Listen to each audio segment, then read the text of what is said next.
السلام عليكم ورحمة الله وبركاته. الحمد لله نحمده ونستعينه ونستغفره ونؤمن به ونتوكل عليه ونعوذ بالله من شرور أنفسنا ومن سيئات أعمالنا من يهده الله فلا مضل له ومن يضلله فلا هادي له وأشهد أن لا إله إلا الله وحده لا شريك له وأشهد أن محمدا عبده ورسوله أما بعد. கண்ணியத்திற்குரிய எல்லாம் வல்ல அல்லாஹு ஜல்ல ஷானஹு தஆலாவின் நல்லடியார்களே, அல்லாஹுடைய பேரருளால் ஞாயிற்றுக்கிழமை தோறும் மறைகூறும் இறை தூதர்கள் என்ற தலைப்பின் கீழ் நபிமார்களுடைய வரலாறுகளை பற்றி நாம் அறிந்து வருகிறோம். கடந்த சில வாரங்களாக மூசா நபியுடைய வரலாற்றையும், சென்ற வாரம் தாவூத் அலைஹிஸ்ஸலாம் அவர்களுடைய வரலாற்றையும் நாம் அறிந்தோம். இன்றைய தினம் தாவூத் அலைஹிஸ்ஸலாம் அவர்களுடைய மகன் சுலைமான் அலைஹிஸ்ஸலாம் அவர்களுடைய வரலாற்றை பற்றி அறிந்து கொள்ளவிருக்கிறோம். சுலைமான் நபி அவர்களுடைய வரலாறு ஏராளமான அற்புதங்கள் நிரம்பிய ஒரு வரலாறு. அவர்கள் அல்லாஹ் ரப்பல் ஆலமீன் திருமறை குர்ஆனில் 27வது அத்தியாயத்திலே 19வது வசனத்திலே சொல்லும் பொழுது, அவரும் அவருடைய பெற்றோர்களுமே நல்லடியார்களாக திகழ்ந்தார்கள் என்று அல்லாஹ் குறிப்பிடுகிறார். ரப்பி அவுஸிஅனி அன் அஷ்குர நிஅமத்தக அல்லதி அன்அம்த அலைய வ அலா வாலிதைய, எனக்கும் எனது பெற்றோர்கள் இருவருக்கும் நீ புரிந்த அருளுக்காக நன்றி செலுத்துகிற ஒரு வாய்ப்பை எங்களுக்கு தா என்று சுலைமான் அலைஹிஸ்ஸலாம் அவர்கள் இறைவனிடம் பிரார்த்தனை செய்ததாக இந்த வசனத்தில் அல்லாஹ் சொல்கிறான். இதை ஏன் நம்ம குறிப்பிட்டு சொல்கிறோம் என்று சொன்னால், சுலைமான் அலைஹிஸ்ஸலாம் அவர்களை பொறுத்த வரைக்கும் அவங்க ஒரு தவறான முறையில் பிறந்ததாகத்தான் மற்ற முந்தைய வேதக்காரர்கள் குறிப்பிடுகிறார்கள். அவங்களுடைய வேதங்கள்ல என்ன சொல்வார்கள் என்று கேட்டா, தாவூத் நபி அவர்கள் சென்ற வாரமே சொல்லி இருக்கிறோம், உரியா என்பவருடைய மனைவியோடு தவறான முறையில அவர் கைப்பற்றிக்கிட்டு அந்த உரியா என்ற பெண்ணை தனக்கு சொந்தமாக்கி கொண்டார். புருஷனை போருக்கு அனுப்பி அவனை கொல்ல விட்டு இவர் கைப்பற்றிக்கிட்டாரு என்ற ஒரு கட்டுக்கதை இருக்கிறது. அந்த உரியாவுடைய வழித்தோன்றல் தான் சுலைமான் நபி என்று, அதாவது முறைய தாவூத் நபி மேலேயும் ஒரு களங்கம். இவர் யாருன்னு கேட்டா, இவருடைய தாயார் உரியான்னு சொல்லி அவங்க சொல்லி எழுதிட்டு இருக்கிறார்கள் முந்தைய வேலைக்காரர்கள். இஸ்லாம் அதை மறுக்கு. இஸ்லாம் என்ன சொல்றதுன்னு கேட்டா, தாவூத் நபி அவர்களும் சரி, அவங்களுடைய மனைவி சுலைமான் நபியுடைய தாயாரும் சரி நல்லடியார்களாக திகழ்ந்தார்கள். முறையாக மனம் முடிக்கப்பட்டு ஒரு தாய் தந்தைக்கு தான் சுலைமான் நபி பிறந்தார்கள் என்பதை நம்ம ஃபர்ஸ்ட் வழங்கிக் கொள்ளணும். சுலைமான் நபி மேல நிறைய அவர் மீது நிறைய களங்கம், நிறைய அவதூறுகள் சொல்லி வைத்திருக்கிறார்கள். அப்ப இந்த எனக்கும் என்னுடைய தாய் தந்தை இருவருக்கும் நீ அருள் புரிந்ததற்காக வேண்டி நன்றி செலுத்தக்கூடியவனாக என்னை ஆக்குன்னு அவங்க கேட்டதுல இருந்து, இவர் எப்படி நல்லடியாரா இருந்தாரோ அது மாதிரியே உங்களுடைய தாயாரும் தந்தையரும் நல்லடியார்களாக திகழ்ந்தார்கள் என்பதை ஃபர்ஸ்ட் நம்ம வழங்கிக் கொள்ளணும். அடுத்தது சுலைமான் நபியை பற்றி அறிந்து கொள்ள வேண்டிய விஷயம் என்னன்னு கேட்டா, அவருக்கு கொடுக்கப்பட்ட அளப்பரிய அறிவு தாவூத் நபிக்கு கொடுக்கப்பட்ட மாதிரியே சுலைமான் நபி அவர்களுக்கு அளப்பரிய அறிவு கொடுக்கப்பட்டதாக திருமறை குர்ஆனும் சொல்கிறது. ஹதீசுகளையும் நம்ம அதை பார்க்கிறோம். 21வது அத்தியாயம் 79வது வசனத்தில் அல்லாஹ் சொல்கிறான், தாவூது சுலைமான் ரெண்டு பேரை பற்றியும் நீங்கள் நினைவு கூறுங்கள். இது யஹ்குமான் ஃபில் ஹர்ஃபி, ஒரு பயிர் விஷயத்தில், பயிர்னா ஒரு விளைச்சல் நிலம் குறித்து ரெண்டு பேருமே தீர்ப்பளிக்கிறாங்க. அதாவது ஒரு பயிர் விளைச்சல் நிலம் இருக்கிறது, அதுல ஒரு ஆளுக்கு சொந்தமான நிலத்துல இன்னொரு ஆளுக்கு சொந்தமான ஆடுகள் போய் மேய்ந்துருது. நிலம் ஒரு ஆளுக்கு சொந்தம், ஆடு இன்னொரு ஆளுக்கு சொந்தம். இன்னொரு ஆளுக்கு சொந்தமான ஆடு வேற ஒருத்தருடைய நிலத்தில் போய் மேய்ந்து விடுகிறது. மேய்ந்த உடனே அந்த வழக்கு வருது. அப்ப தாவூத் நபி அவர்கள் அதுக்கு ஒரு தீர்ப்பளிக்கிறாங்க. இந்த இவருடைய ஆடு என் நிலத்தில் உள்ள பயிரெல்லாம் சாப்பிட்டுருச்சு, நெல்லெல்லாம் சாப்பிட்டுருச்சு, கோதுமை என்ன போட்டிருந்தாரோ அதை சாப்பிட்டுருச்சுன்னு கம்ப்ளைண்ட் பண்றாங்க. அப்ப தாவூத் அலைஹிஸ்ஸலாம் அவர்கள் ஒரு தீர்ப்பு அளிக்கிறாங்க. அதுக்கு எதிராக சுலைமான் நபி வேற ஒரு தீர்ப்பு அளிக்கிறார். அதான் கரெக்டான தீர்ப்பு, நல்லா சொல்றான். தாவூத் நபி ஒரு தீர்ப்பு அளிக்கிறார்கள். ஆனால் தாவூத் நபி அளித்த தீர்ப்பை விட சுலைமான் நபிக்கு நாம் சரியான ஒரு விளக்கத்தை கொடுத்தோம். சுலைமானுக்கு நாம் ஒரு தெளிவான அந்த தீர்ப்பை நம்ம விளங்க வைத்தோம் அப்படின்னு அல்லாஹ் சொல்லிக்கிறார். தந்தையை மிஞ்சக்கூடிய அளவுக்கு அவர் அறிவு படைத்தவராக இருந்தார் என்று 21வது அத்தியாயம் 78, 79 வசனங்கள்ல பார்க்கிறோம். இதுக்கு சில கதைகளையும் இந்த என்ன வழக்கு நமக்கு எல்லாம் சொல்லல, ஆடு மேய்ஞ்சிருச்சுங்கிற அளவுதான் சொல்றான்னு இருக்கிற அந்த வழக்குக்கு என்ன ஜட்ஜ்மெண்ட் பண்ணாங்க, இவர் என்ன பண்ணாரு அவர் என்ன பண்ணாருன்னு என்ன செய்யல, சொல்லப்படல. சில ஆளுக்கு அதுக்கு ஒரு கதையெல்லாம் சொல்லுவாங்க. என்ன சொல்லுவாங்கன்னு கேட்டா, இவர் சொன்னாங்க தாவூத் நபி யார் வீட்டு நிலத்துல இந்த ஆடு மேய்ஞ்சிச்சோ அந்த ஆடெல்லாம் நிலத்துக்காரருக்கு சொந்தம், பிடிச்சிட்டு போ.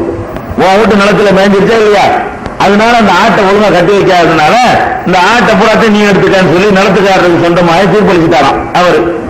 உடனே சுலைமான் நபி குறுக்கிட்டா சரியில்லை, அப்படி செய்யக்கூடாது, அதுக்கு என்ன செய்யணும்னு கேட்டா, அந்த ஆடு மேய்கிறதுக்கு முன்னாடி இந்த பயிர் எந்த அளவுக்கு இருந்துச்சோ அந்த அளவுக்கு வளர்த்து கொடுக்குற வரைக்கும் இவங்க இந்த ஆடு இருக்கட்டும், அதுல பயன்பெற்று கொள்ளட்டும். வளர்த்த பிறகு ஆட்டை திருப்பி கொடுத்துருங்க, இந்த இதுக்கு இது பெரிய தண்டனையா இருக்குது அப்படின்னு அவர் சொன்னாராம். இது அற்புதமான தீர்ப்பா இருக்குன்னு தாவூத் நபி ஏற்றுக்கிட்டாங்கன்னு சொல்லி எழுதி வச்சிருக்காங்க. அவங்களா ஊக்கம் பண்ணி அது நமக்கு தேவையில்லை. ஏதோ 2 பேரும் தீர்ப்பு வழங்கி இருக்கிறாங்க. அது தாவூத் நபி தீர்ப்பை விட சுலைமான் நபியுடைய தீர்ப்பு கொஞ்சம் ஏற்று அதிகமான அறிவுபூர்வமானதாக நியாயமானதா இருந்திருக்கு என்பதை மட்டும் தெரிஞ்சுக்கிட்டா போதும். இது கதை தான். அதே மாதிரி இந்த தாவூத் நபி தந்தையை விட சுலைமான் நபி அதிக அறிவு படைத்தவர்கள் என்பதற்கு நம்ம சென்ற வாரம் சொன்ன அந்த சம்பவம், இந்த குழந்தை மேட்டர் இருக்குல்ல, அதுல தாவூத் நபி சம்பந்தப்பட்டது. தகப்பனார் அளித்த தீர்ப்பை விட இவர் என்ன செய்யறாரு, ஓவர்டேக் பண்ணி குழந்தை அறுத்துருவோம்னு சொல்லி ஒரு டைலாக் விட்டு அது கடைசியில யாரு உண்மையான தாயின்னு கண்டுபிடிச்சாருன்னு சொல்லி ஹதீஸ்ல பார்த்தோம். அதுவும் ஹதீஸ்ல நிரூபணம். அது நல்ல விவரமா இருந்திருக்காரு. தகப்பனாரை விட சுலைமான் நபி அவர்களுக்கு ரொம்ப அதிகமான அறிவாற்றல எல்லாம் வழங்கியிருந்தான் அப்படிங்கிறத இந்த வசனத்திலையும் தெரிஞ்சுக்கலாம். அந்த ஹதீஸ் தாவூத் நபிக்காக சென்ற வாரம் சொன்ன அந்த நபி மொழியிலிருந்தும் அறிந்து கொள்ளலாம். அதே மாதிரி 27வது அத்தியாயம் 15வது வசனத்துல வலக்கத் ஆத்தைனா தாவூத வ சுலைமான இல்மா, தாவூதுக்கும் சுலைமானுக்கும் நாம் கல்வியை வழங்கியிருந்தோம். வகால அல்ஹம்துலில்லாஹி அல்லதி ஃபல்லலனா அலா கஸீரின் மின் இபாதில் முஃமினீன், நம்பிக்கை கொண்ட அவனுடைய எத்தனையோ அதிகாரிகளை விட நம்மை சிறப்பித்திருக்கிற அல்லாஹ்வுக்கு எல்லா புகழும் என்று 2 பேரும் நன்றி செலுத்தினார்கள் அல்லாஹ் பாராட்டலாம். அப்ப சுலைமான் நபியை பற்றி தெரிந்து கொள்ள வேண்டிய விஷயம் என்னன்னு கேட்டா, அவர் ரொம்ப பயங்கரமான அறிவு கொடுக்கப்பட்டிருக்கார். நல்ல திறமையான சிந்தனை, அறிவாற்றல் இதெல்லாம் கொடுக்கப்பட்டவராக அல்லாஹ் அவங்கள சித்தரிக்கணும். இது அவங்களுடைய வரலாற்றில் கிடைக்கக்கூடிய விஷயம். அடுத்த விஷயம் என்னன்னு கேட்டா, இந்த சுலைமான் நபி அவர்கள் மன்னரா இருக்கிறாங்க. அதுல இருந்தா வரலாறு நமக்கு கிடைக்குது.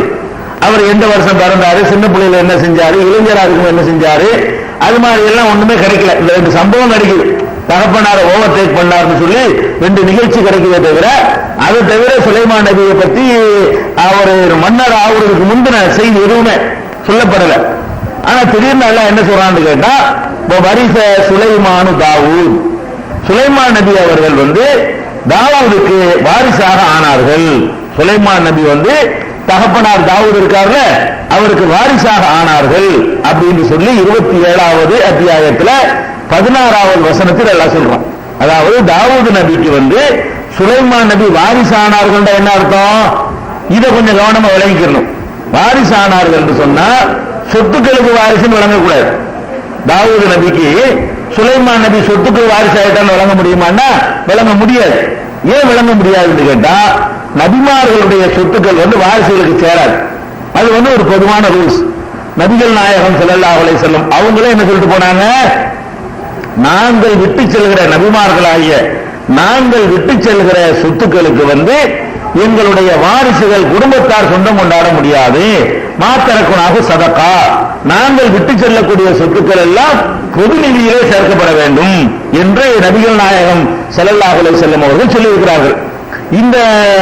இந்த சொல்லை நீங்கள் புகாரியில 3712, 3093, 4036, 4241, 6725, 6730 ஆகிய ஹதீசுகள்ல புகாரியில பார்க்கலாம். இதுல என்ன வரும் கேட்டா, நபிகள் நாயகம் ஸல்லல்லாஹு அலைஹி வஸல்லம் விட்டுட்டு போன ஒரு சொத்தை அவங்க மகள் பாத்திமா நாயகி அவர்கள் கேட்டு வருவாங்க. யார்கிட்ட கேட்பாங்க? அபூபக்கர் சித்திக் ரலியல்லாஹு அன்ஹு, அடுத்த ஜனாதிபதி இருக்காங்க இல்லையா, அவங்கள்ட்ட எங்க தகப்பனார் விட்டுட்டு போன ஒரு நிலம் ஒண்ணு இருக்கிறது, அதை எங்களுக்கு தந்துடணும், நாங்க கஷ்டப்படுறோம் என்று கேட்பாங்க. அப்ப அபூபக்கர் சித்திக் சொல்லுவாங்க, என்னுடைய குடும்பத்தாரை விட நான் உங்களை ரொம்ப நேசிக்கிறேன். நபியின் குடும்பத்தாராகிய உங்களை என்னுடைய குடும்பத்தார்களை நான் எவ்வளவு நேசிக்கிறேனோ அதை விட அதிகமாக நேசிக்கிறேன். ஆனாலும் நான் அந்த சொத்தை உங்களுக்கு தரமாட்டேன். ஏன் தரமாட்டேன் என்று சொன்னா, நபிகள் நாயகம் ஸல்லல்லாஹு அலைஹி வஸல்லம் அவர்கள் என்ன சொன்னார்களோ அதுதான் நான் செய்வேன். அவங்க சொல்ல மீறி நான் ஒண்ணும் செய்ய முடியாது. அவங்க என்ன எங்களுக்கு சொல்லியிருக்கிறாங்க என்று கேட்டா, நபிமார்களாகிய நாங்கள் விட்டு செல்லக்கூடிய சொத்துக்கள் எல்லாம் சதகா, மா தரக்குனாகு சதகா, நாங்கள் விட்டு சென்ற சொத்துக்கள் எல்லாம் சதகா நடத்த எல்லாத்துக்கும் பொது, குடும்பத்துக்கு சொன்ன இல்லை, அது தர்மம், பொதுவாக சேர்த்து விட வேண்டும் சொல்லிட்டாங்கன்னு சொல்றாங்க. இது நபிகள் நாயகம் ஸல்லல்லாஹு அலைஹி வஸல்லத்துக்கு இதனாலேயே அலி ரலியல்லாஹு அன்ஹு அபூபக்கருக்கு மத்தியில ஒரு மோதல் இருந்தது. பாத்திமா நாயகிக்கு அபூபக்கருக்கு மத்தியில கூட மனஸ்தாபம் நீண்ட காலத்துக்கு இருந்தது. அவங்களுக்கு புரிஞ்சு கொள்ள முடியல. பாத்திமா நாயகிக்கு இந்த மேட்டரை புரிஞ்சு கொள்ள முடியல. நம்ம சொத்தை நமக்கு தரமாட்டேங்கிறாங்களே என்று அவங்க நினைச்சாங்களே தவிர அதை புரிஞ்சுக்கல. பெரிய பிரச்சனைகள்லாம் அதனால ஏற்பட்டுச்சுன்னு வைங்களேன். அப்ப இதுல எதுக்கு நம்ம சொல்ல வரோம்னு கேட்டா, நபிமார்களாக இருக்கக்கூடியவர்கள் எந்த சொத்தை விட்டுட்டு போனாலும் அவங்க பிள்ளைகளுக்கு சேராது. அப்ப தாவூத் நபி எவ்வளவு சொத்துக்களை விட்டுட்டு போனாலும் அதுக்கு சுலைமான் நபி வாரிசாக முடியாது. ஏன்னா நபி தாவூதுங்கிறவர் நபியுடைய சொத்து மக்களுக்கெல்லாம் பிரிச்சு கொடுத்துடணும், பொதுவான காரியங்களுக்கு தான் பயன்படுத்த வேண்டும் என்று நபிகள் நாயகம் ஸல்லல்லாஹு அலைஹி வஸல்லம் ஏற்கனவே அதுதான் விதி என்று சொல்லிவிட்டார். அந்த விதிப்படிதான் தனக்கு அமலாகி கொண்டார்கள். இது ரசூலுல்லாஹ்வுக்கு மட்டும் உள்ள விதி இல்லை, எல்லா நபிமார்களுக்கும் சொல்லப்பட்ட விதி என்னன்னு கேட்டா, அவங்க உத்தரவை ஏன்னு கேட்டா இது ஒரு முக்கியமான ஒரு தேவையா இருக்கிறது. ஏன்னா இறை தூதர்கள் சொல்லி மக்கள்கிட்ட பிரச்சாரம் பண்ணிட்டு அதை வச்சு சம்பாதிக்கலாம்ல. இன்னும் இறை தூதர் சொத்தியை தூக்கிட்டு போயிருக்கான் பிள்ளைகளுக்குன்றாங்கல்ல. அதாவது இறை தூதரா இருந்து அவர் கஷ்டப்பட்டு சம்பாதிச்சிருந்தா கூட மூத்தா படுத்து என்ன பண்ணுவாங்க, இறை தூதர் நாங்க பத்தியா எத்தனை வீடு பத்தியா ஏழு நிலம் வச்சுக்கலாம் பத்தியா அப்படின்னு வைங்களேன். அந்த ஹக்கு சத்தியமான மார்க்கத்துக்கு வைத்துலாம் போயிடும். அது எனக்கு உங்களுக்கு அந்த விமர்சனம் வந்தா மார்க்கத்தை பாதிக்காது. இறை தூதர்களுக்கு வந்துச்சுன்னா அவங்க தான் மார்க்கத்தை கொண்டு வந்தாங்க, மார்க்கத்துக்கே சந்தேகம் உண்டாகி போயிடும். அதனால அல்லாஹ் என்ன பண்ணிவிட்டான்னு கேட்டா, இறை தூதர்கள் என்று நியமிக்கப்படக்கூடியவர்கள் செய்யற ஒரு தியானம் என்னன்னு கேட்டா, அவங்க எத்தனை கோடி அவங்க ஹலாலான முறையில உழைத்து சம்பாதிச்சாலுங்கிறதா அதோட திண்டுட்டு போயிடலாம், அவ்வளவுதான். வச்சுட்டு போனா அது மக்களுக்கு சேர்ந்துடும். விட்டுட்டு போனார்களே ஆனால் அவங்க பெற்ற பிள்ளைகள் கூட சேராது அப்படிங்கிறது. அப்ப அந்த அடிப்படையில் பார்க்கும்போது தாவூத் நபிக்கு சுலைமான் வாரிசாக ஆனாருங்கிறது கண்டிப்பா சொத்து வாரிசு கிடையாது, ஆக முடியாது. இது சொல்லவும் தேவையில்லை. சொத்து வாரிசா இருந்தா அதான் தாப்பது கூட வாரிசு ஆவாரு, இதே மட்டும் நடக்கிறது சொல்லணும். அதை நீங்க சிந்திச்சு பார்க்கணும். இங்க என்ன வாரிசு சொல்லப்படுதுன்னு கேட்டா, தாவூத் நபி அவர்கள் ஆட்சியில் இருக்கிறாங்க, அந்த ஆட்சிக்கு ஒரு வாரிசா வந்தார் திரும்ப. அதாவது சொத்துக்கு வாரிசாவல, அந்த ஆட்சி அதிகாரம் அந்த பவர் அந்த பொறுப்பு இருக்கு பாருங்க, அது தாவூத் நபி மரணித்த பிறகு அந்த இடத்தை சுலைமான் நபி கைப்பற்றிக் கொண்டார்கள். இது சொத்து உரிமையில சேராது, நிர்வாக உரிமை, நிர்வகிக்கிற உரிமையை அவர் பெற்றுக் கொண்டார்னு வருது. அப்ப தாவூத் நபி அவர்களுடைய மகன் சுலைமான் நபி அவர்கள் வாரிசு முறையில் ஆட்சிக்கு வந்தார்கள் என்பதை திருக்குர்ஆன் 27வது அத்தியாயத்தில் 16வது வசனத்தில் சொல்கிறது. இதை சொன்ன காரணத்தினால இந்த ஆட்சி முறையை பற்றி நம்ம சில தெரிஞ்சுக்கணும். ஏன்னா நம்ம இஸ்லாமிய ஆட்சின்னு சொல்லக்கூடிய பல சகோதரர்கள், பல இயக்கத்தவர்கள் இஸ்லாமிய ஆட்சியினால என்னன்னு விளங்காம உலகை கொண்டிருக்கிறார்கள். இங்க பாருங்க என்ன வந்திருக்குன்னு கேட்டா, வாரிசு முறையில் ஒரு ஆட்சி உண்டாகுது. தாவூத் நபி மன்னரா இருக்கிறாரு, மன்னருக்கு பிறகு மன்னருடைய மகன் மன்னராகிறார், வாரிசு முறையில் வருது.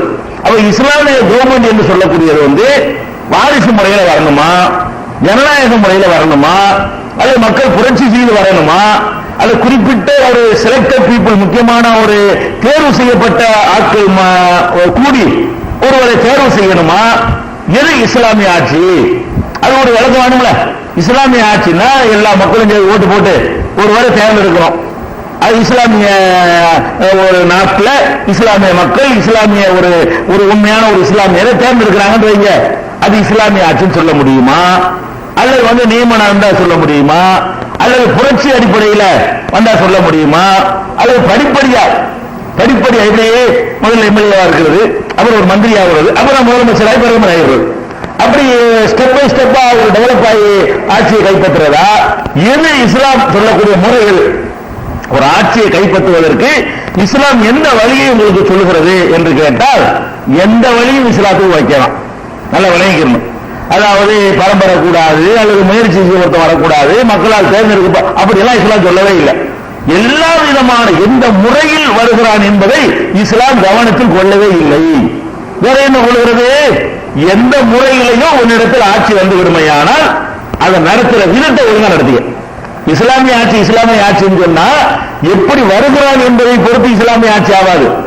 எப்படி வருகிறான் இஸ்லாம் பார்க்காது, எப்படி நடத்துறான் இஸ்லாம் பார்க்கும்.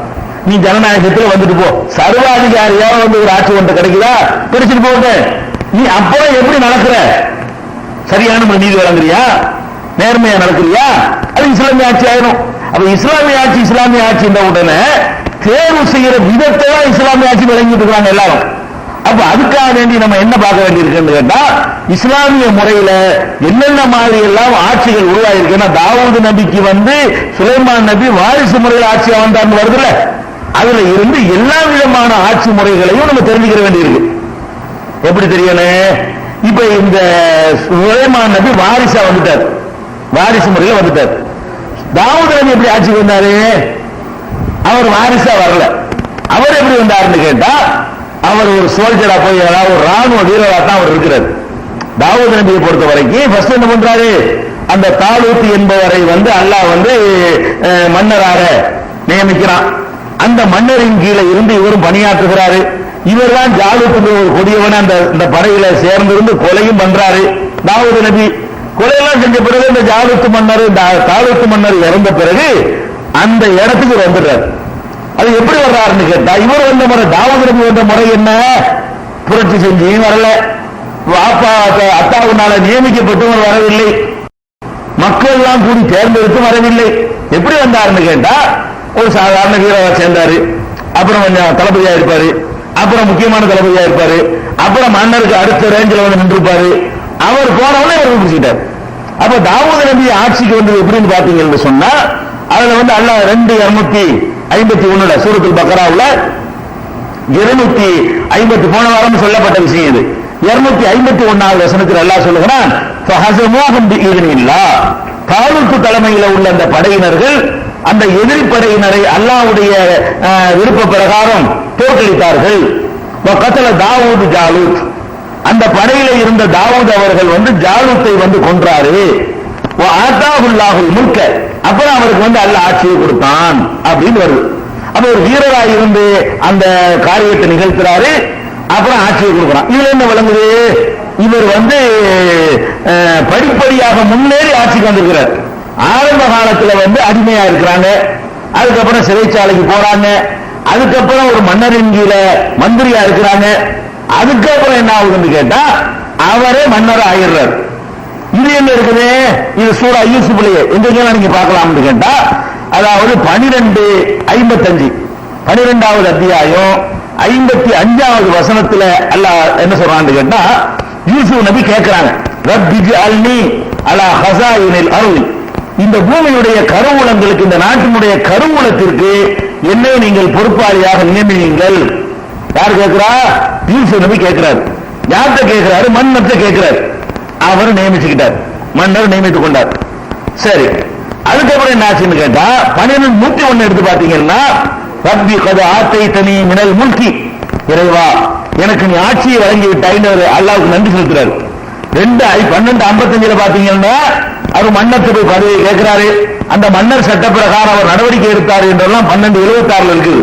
12:55 பதவியை கேட்கிறாரு. 12:76 வசனத்தை பாத்தீங்கன்னு சொன்னா, அந்த மன்னர் சட்ட பிரகாரம் நடவடிக்கை எடுத்தாரு, அமுல்படுத்தினார்னு வருகிறது. 12:101 போனீங்கன்னா அதே சூறாவுல 101வது வசனத்தை பாத்தீங்கன்னா, ஆட்சியை தந்த இறைவனுக்கு நன்றி செலுத்துறாரு.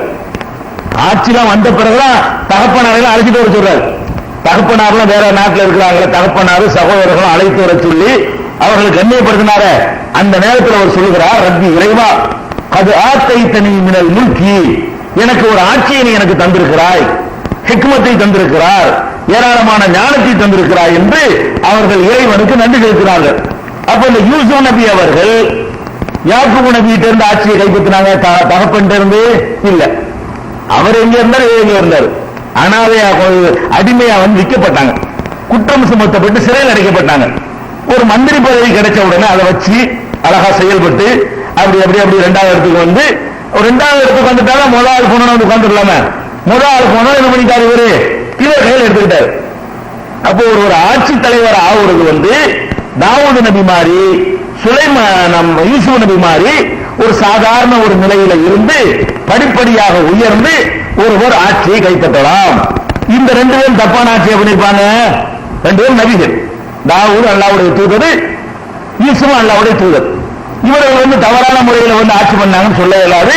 அப்ப ஒருவன் உழைத்து படிப்படியாக முன்னேறி ஆட்சியை கைப்பற்றலாமான்னு கேட்டா, அப்படி ஒரு வாய்ப்பு அல்லாஹ் தந்தால் நீங்கள் கைப்பற்றிக் கொள்ளலாம். கீழே இருந்து போய் அப்படி மேல போய் பிடிச்சுக்கலாம். அதுவும் இஸ்லாமிய ஆட்சி தான். இது ஒண்ணாச்சா.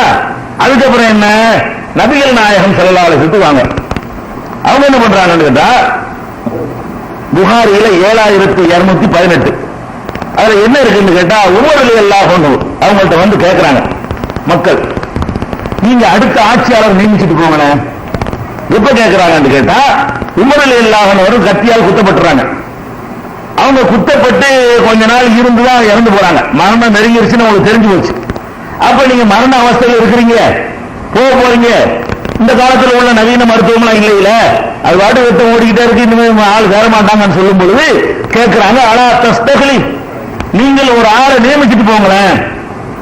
உமர் ரலியல்லாஹு அன்ஹு வந்து அந்த காலத்து மக்கள் எல்லாம் கேட்கிறாங்க, நீங்க போயிட்டீங்கன்னா நாடு 2000 கூடாது, யாரையா நியமிச்சுட்டு போங்க அப்படின்னு கேட்கிறாங்க. அப்ப அவரு சொல்றாரு, நான் நியமிச்சுட்டு போனாலும் நான் செஞ்ச தப்பு கிடையாது, நான் யாரையும் நியமிக்காமல் போனாலும் அதுவும் தப்பு இல்லை அவர் சொல்றாரு.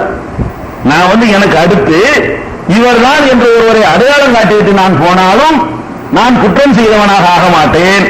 யாரையும் நியமிக்காமலே நான் போனாலும் கூட என் மீது குற்றம் இல்லை. ஏன் என்று சொன்னால் காரணம் சொல்றார். ஏன் என்று சொன்னால், நபிகள் நாயகம் ஸல்லல்லாஹு அலைஹி வஸல்லம் அவர்கள் யாரையும் நியமிச்சுட்டு போகவில்லை. தனக்கு பிறகு அபூபக்கர் தான் வரணும் ஒரு வார்த்தை சொல்லியிருந்தா பிளவு வந்திருக்காரு, அடிக்கடி வந்திருக்குமா, சண்டை நடந்திருக்குமா. எங்களுக்கு ஒரு ஆட்சி உங்களுக்கு ஒரு ஆட்சின்னு பிரிகிற அளவுக்கு போச்சு. ரெண்டா பிரிஞ்சு மின்னா அமீரும் மின்கும் அமீர், எங்கள்ல ஒரு அமீர் உங்கள ஒரு அமீர் என்கிற அளவுக்கு அந்த நிலைமை போனுச்சு. அது காரணம் என்ன, நபி ஸல்லல்லாஹு அலைஹி வஸல்லம் அவர்கள் எனக்கு பிறகு இவருன்னு சொல்லிட்டு போல, யான் மரணித்து விட்டால் அபூபக்கரை ஆட்சியாளராக வைத்துக் கொள்ளும் என்று ஒரு வார்த்தை சொல்லியிருந்தார்களே, ஆனால் சமூகத்தில் இரண்டாவது பிரச்சனை வந்தே இருக்காது.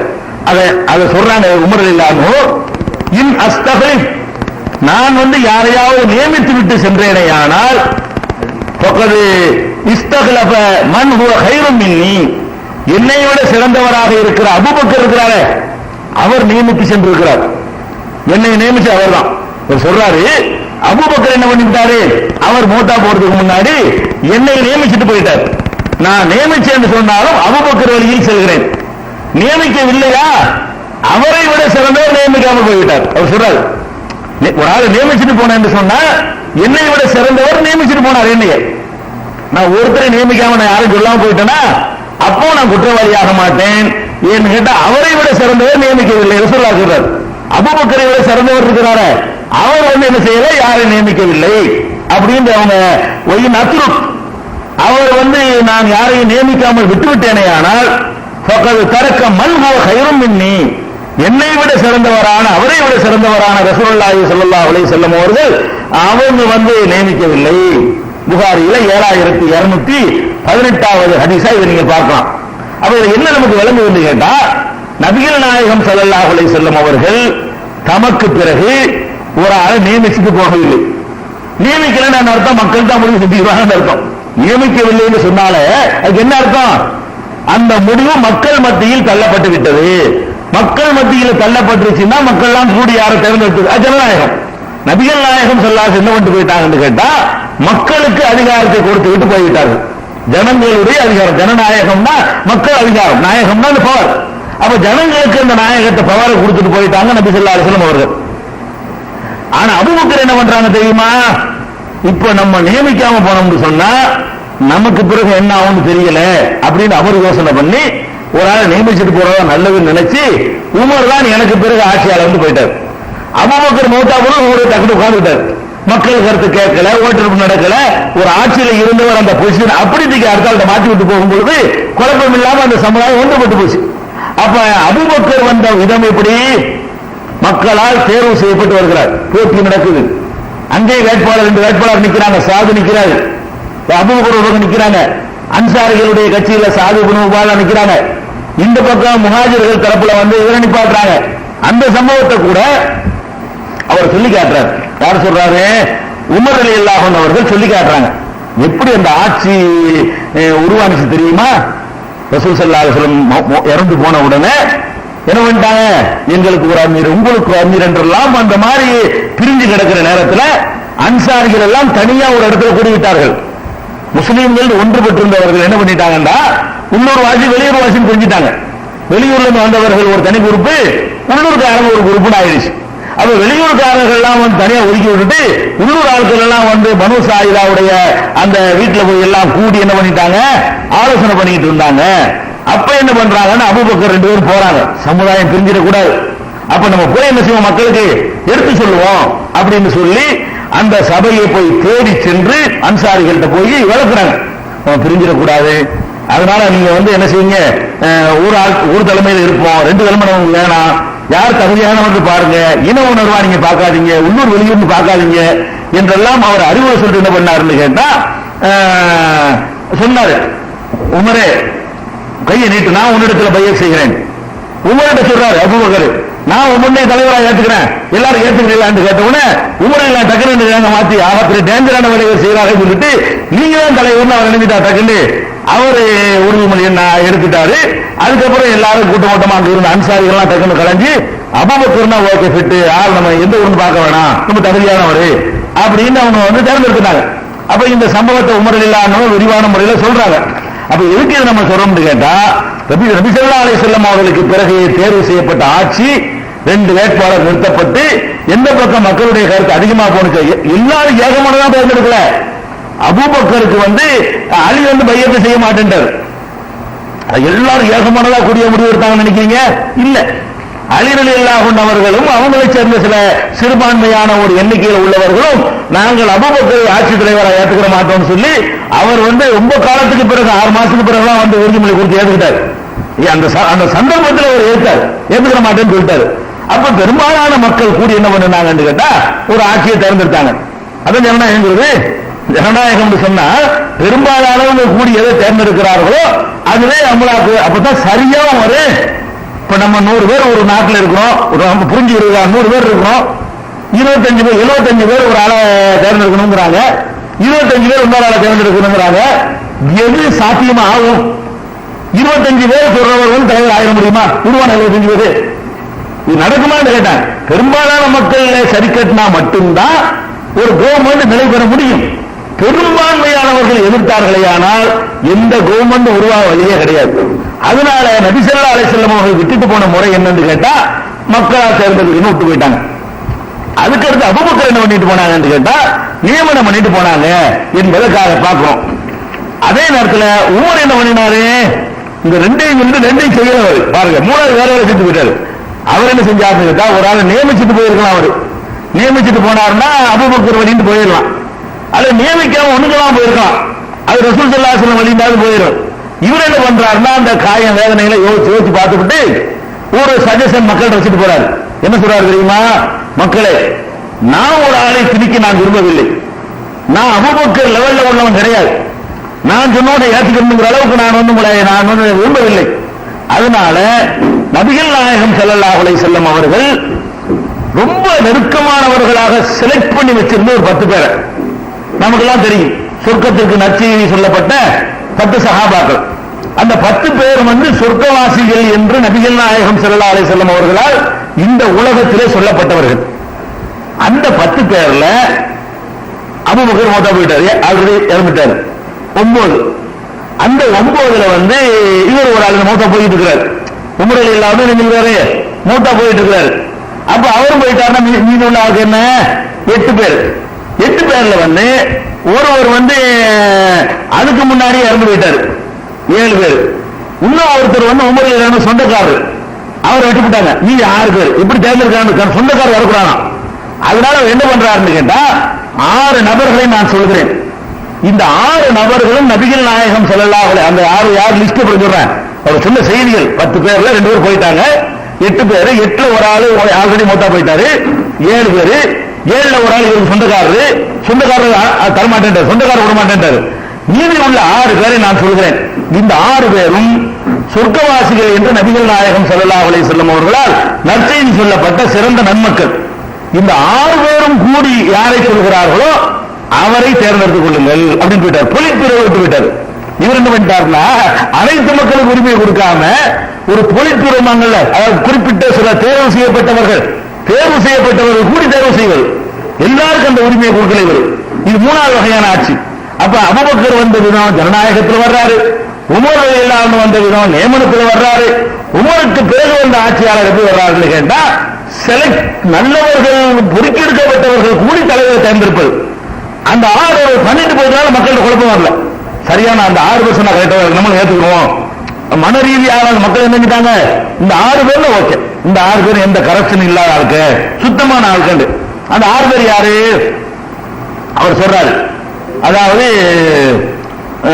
சொல்றாரு, இன்னி லா அலமு அஹதன். ரொம்ப உமர் ரலியல்லாஹு அன்ஹு இந்த கடைசி கட்டம் இருக்குது, சுப்ஹானல்லாஹ், ரொம்ப ஒரு அற்புதமான அவர் அந்த பரிசுத்தத்தை மரணிக்கிற நேரத்திலையும் கூட அப்படி பர்ஃபெக்டா நிரூபிச்சுட்டு போறார் உமர் ரலியல்லாஹு அன்ஹு. என்ன பண்றாங்க தெரியுமா, அந்த கத்திக்காய அந்த குத்துப்பட்ட உடனே வந்து ஆயிஷா நாய்க்கு ஆள் அனுப்புறாங்க. நான் மரணித்து விடுவேன் போது என்னை அடக்கம் பண்ணணும். நீங்க இப்பவே போய் ஆயிஷா நாய்கிட்ட போய் அவங்க இடத்துல ரசூல் அடக்கப்படுறாங்க. ரசூல் ஸல்லல்லாஹு அலைஹி வஸல்லம் வந்து அடக்கம் செய்யப்பட்டது வந்து ஆயிஷா நாய்க்கு சொந்தமான இடத்துல தான், கபர்ஸ்தான் அடக்கம் செய்யப்படல. ஆயிஷா நாயகி மடியில இறந்து போனாங்க, ஆயிஷா நாயகி வீட்டுல தான் அடக்கம் செய்யப்பட்டிருக்கிறாங்க ரசூல் ஸல்லல்லாஹு அலைஹி வஸல்லம். அது ஆயிஷா நாயகிக்கு சொந்த ப்ராப்பர்ட்டியா இருக்குது. பக்கத்துல தந்தை அபூபக்கர் அடக்கம் பண்ணியாச்சு.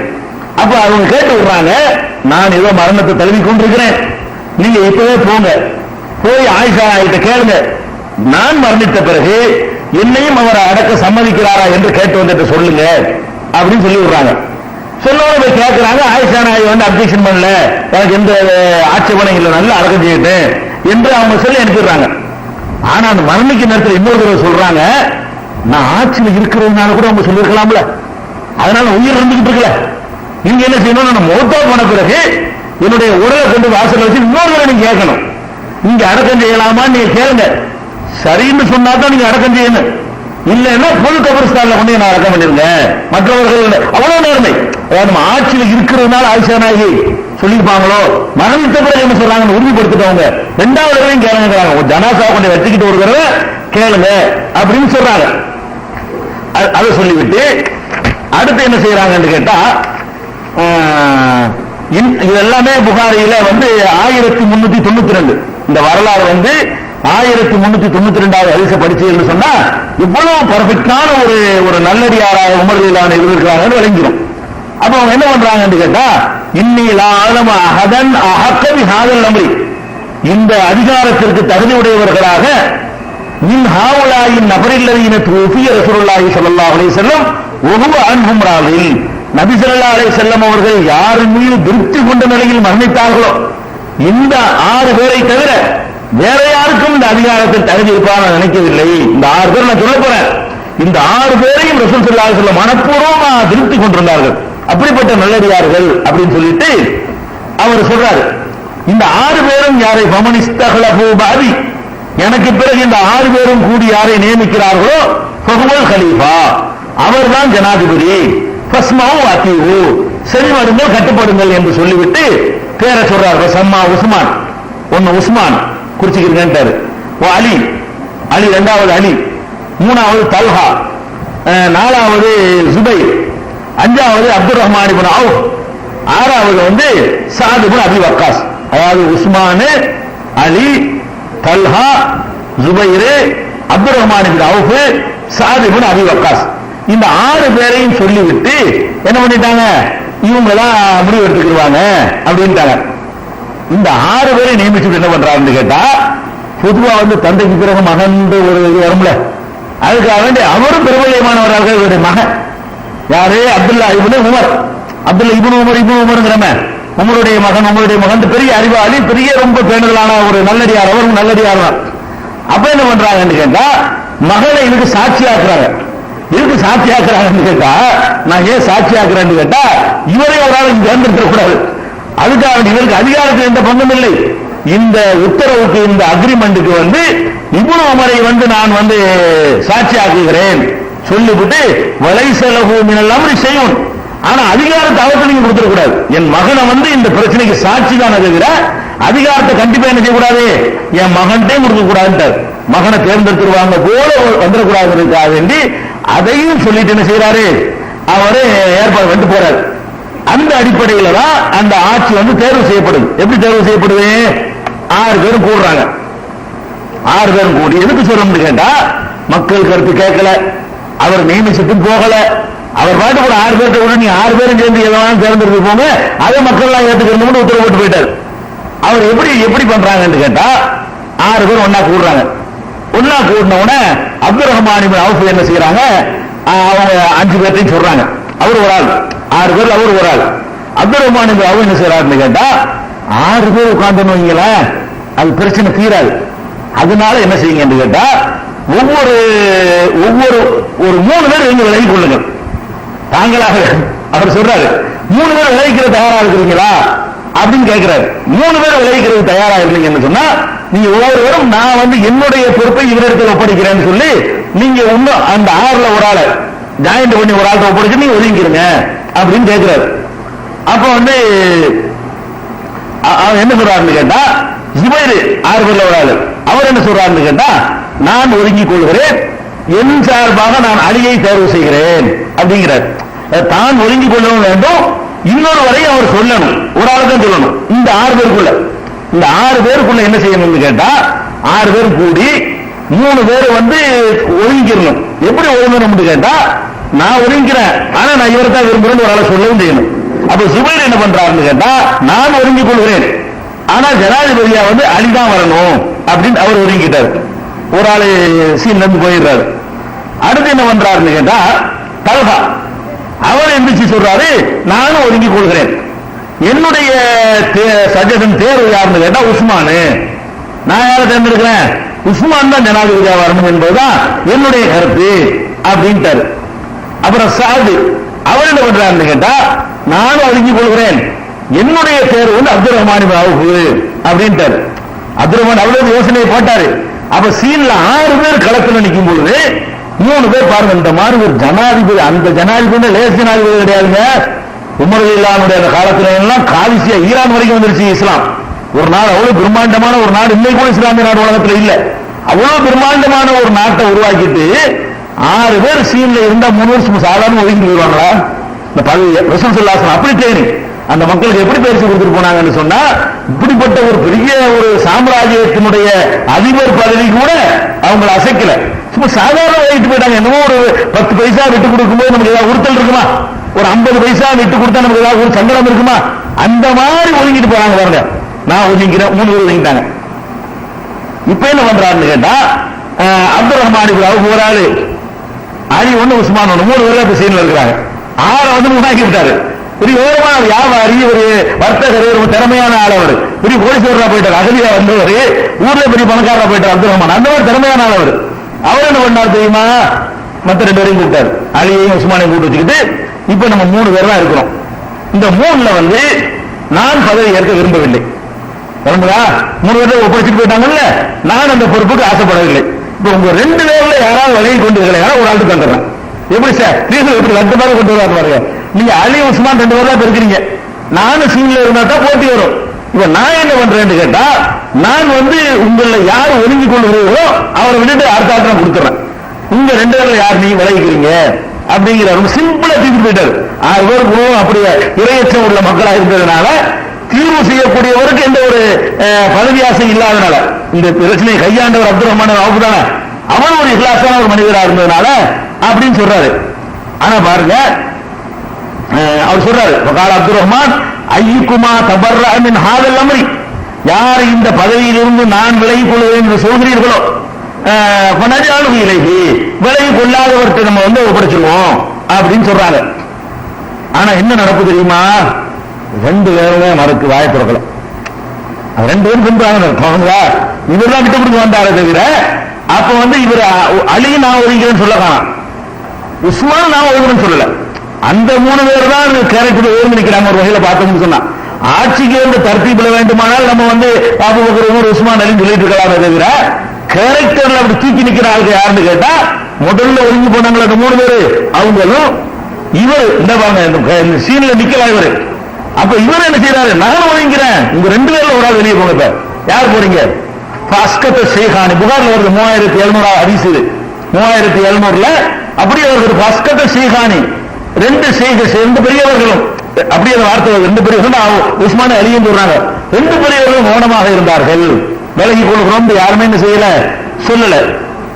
அப்ப என்ன பண்றாரு அப்துல் ரஹ்மான் சொல்றாரு, ரெண்டு பேரும் விலக மாட்டேங்கிறீங்க, இப்ப என்ன பண்றது, ஒண்ணு செய்யுங்க, ரெண்டு பேரும் வந்து ஏங்கிட்ட அதிகாரம் தந்துறீங்களா, அதிகாரத்தை இல்ல, இந்த ரெண்டில் யாரை தேர்ந்தெடுக்கிறதுங்கிற அதிகாரத்தை எடுத்தாங்க.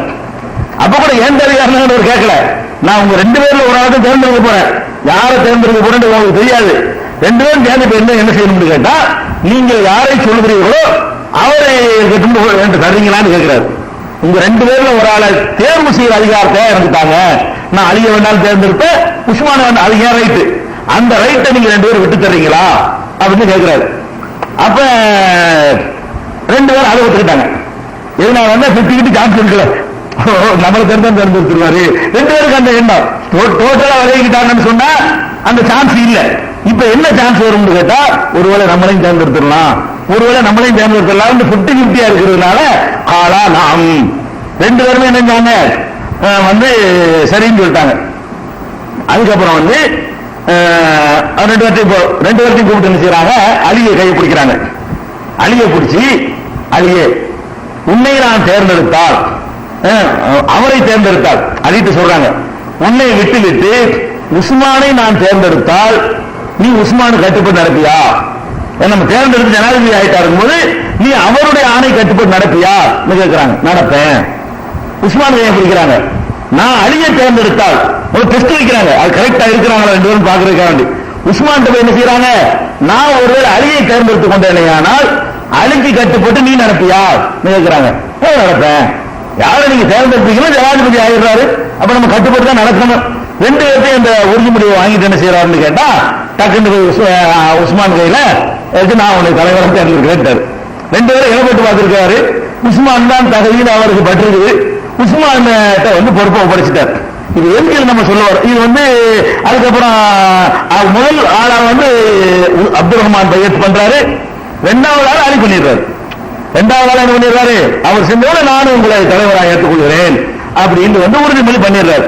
இது இந்த விவரங்களும் புகாரில 3700வது ஹதீஸாக நீங்கள் பார்க்கலாம். எதுக்கு சொல்றோம்னு கேட்டா, இப்ப இஸ்லாமிய ஆட்சியில எது இப்ப இஸ்லாமிய ஆட்சியில போறீங்க, அதாவது மக்களா தேர்ந்தெடுத்த அபூபக்கர் இஸ்லாமிய ஆட்சியா, அது அபூபக்கர் நியமிச்சுட்டு போனார நியமனம் உஸ்மான உமர அது இஸ்லாமிய ஆட்சியா, அல்லது யாரையும் நியமிக்காம வந்து ஒரு பொலிட் பியூரோ மாதிரி ஒரு தேர்வு செய்யப்பட்ட ஒரு குழுவில் ஒப்படைச்சிட்டு போனார அந்த தேர்வு உஸ்மான் வந்து இஸ்லாமிய ஆட்சியா, உஸ்மான் அலிலான கொல்லப்பட்டவன ஊர் மக்கள் எல்லாம் போய் டக்குன்னு அழித்த வந்து உறுதிமொழி எடுத்து அவர் பயந்து ஓடுறார், மாட்டேன்ட்டார். அலிலான ரெண்டாவது மாட்டேன்ட்டாரு.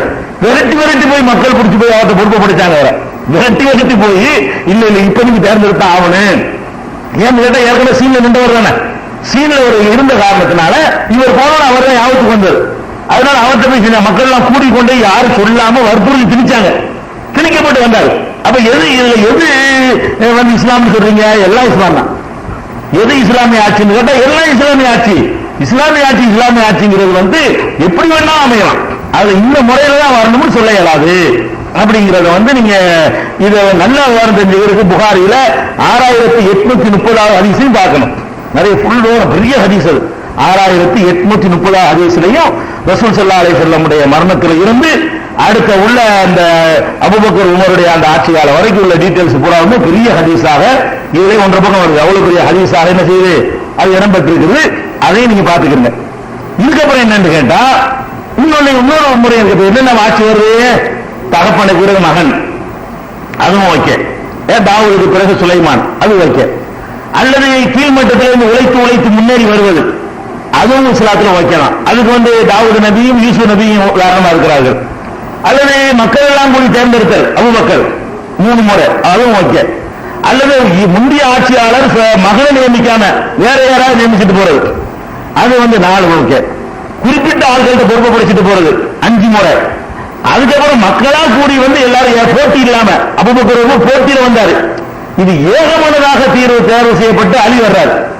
6 முறை ஆயிடுச்சு. இந்த 6 முறையிலே வர்றது இஸ்லாமிய ஆட்சி தான்.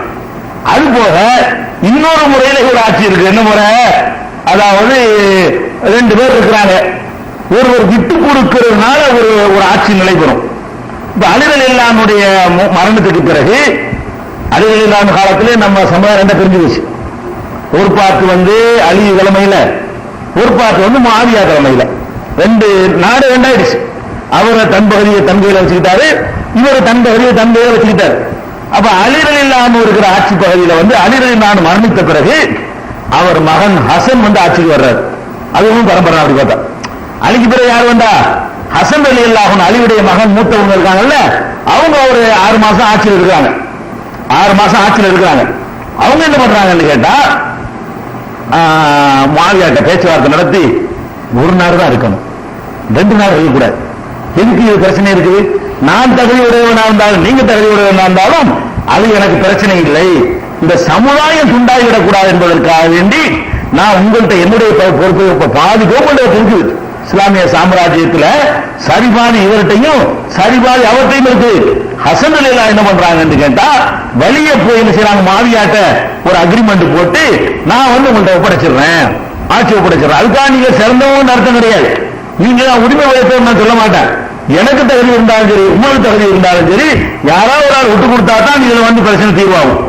நான் விட்டு தர முதல்ல பிரச்சனை தலைமை பொறுப்புனால பிரச்சனை வறுமையானால் அதை நான் விட்டு தருகிறேன் என்று சொல்லி அது ரசூல் ஸல்லல்லாஹு அலைஹி வஸல்லம் பாராட்டினாங்க. என்ன சொன்னாங்க, ஹசனை வச்சுக்க சொன்னாங்க, என்னுடைய இந்த மகன் இந்த பேரப்பிள்ளை இருக்காங்க, இவர் மூலமாக பிளவுபட்ட என் சமுதாயம் 2 பிளவுபட்ட என் சமுதாயத்தை அல்லாஹ் ஒன்றுபடுத்துவான். முன்னறிவு ஹசனை காட்டி ரசூலுல்லாஹ் சொன்னாங்க, பேரப்பிள்ளையை காட்டி இவர் மூலமாக பிளவுபட்ட என் சமுதாயத்தை அல்லாஹ் ஒரு கட்டத்தில் ஒன்றுபடுத்துவான்னு சொன்னாங்க. அந்த முன்னறிவிப்பு அப்படியே நிறைவேறுது. என்ன சொல்றாங்க அவங்க, இது ஹாக்கிம்ல வரக்கூடிய ஹதீஸ் 3வது வால்யூம்ல 192வது பக்கத்துல வருது. 4813வது ஹதீஸ் ஹாக்கிம் தமிழ்ல வர நீங்க எடுத்து பார்க்க இயலாது. அதுக்காக என்ன வருதுன்னு கேட்டா, சரியான புத்திசாலி சொல்ற மக்கள் உரை நிகழ்கிறார். அந்த அல்லாஹ் புகழ்ந்து பாராட்டி விட்டு ஹசன் ரலியல்லாஹு அவர்கள் முஆவியாட்ட பேசிட்டு வெளியே வர்றாங்க. மக்கள் உரை நிகழ்த்தாங்க. என்ன ஒதுக்குனாங்க, சரியான அறிவாளி யார் என்று சொன்னால் இறையச்சம் உடையவன் தான் அறிவாளி. மண்டையில சரக்குள்ள அறிவாளி அவர் சொல்றாரு.